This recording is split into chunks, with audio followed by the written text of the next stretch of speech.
ശ്രീകൃഷ്ണൻ പറഞ്ഞു, അധികമായി ഭക്ഷിക്കുന്നവർക്കും വളരെ കുറച്ച് ഭക്ഷിക്കുന്നവർക്കും യോഗം സാധ്യമല്ല. അതുപോലെ വളരെയധികം ഉറങ്ങുന്നവർക്കും വളരെ കുറച്ച് ഉറങ്ങുന്നവർക്കും യോഗം സാധ്യമല്ല. ഭക്ഷണത്തിലും വിനോദത്തിലും പ്രവർത്തനത്തിലും വിശ്രമത്തിലും സമത്വം പാലിക്കുന്നവർക്കാണ് യോഗം ദുഃഖനാശകമാകുന്നത്.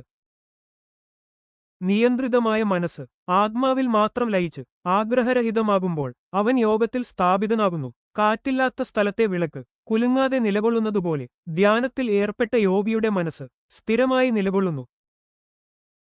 യോഗം അതിരുകളല്ല, സമത്വമാണ്. ശരീരം പീഡിപ്പിക്കുന്നതല്ല ആത്മീയത. ശരീരം മനസ്സിലാക്കി സന്തുലിതമായി ജീവിക്കലാണ് സമത്വം. വന്നാൽ മനസ്സ് സ്വാഭാവികമായി ശാന്തമാകും. അമിതത്വം ദുഃഖം സൃഷ്ടിക്കുന്നു, സമത്വം ശാന്തി സൃഷ്ടിക്കുന്നു. നല്ല ജീവിതശൈലി നല്ല ധ്യാനത്തിനുള്ള വഴിയാണ്.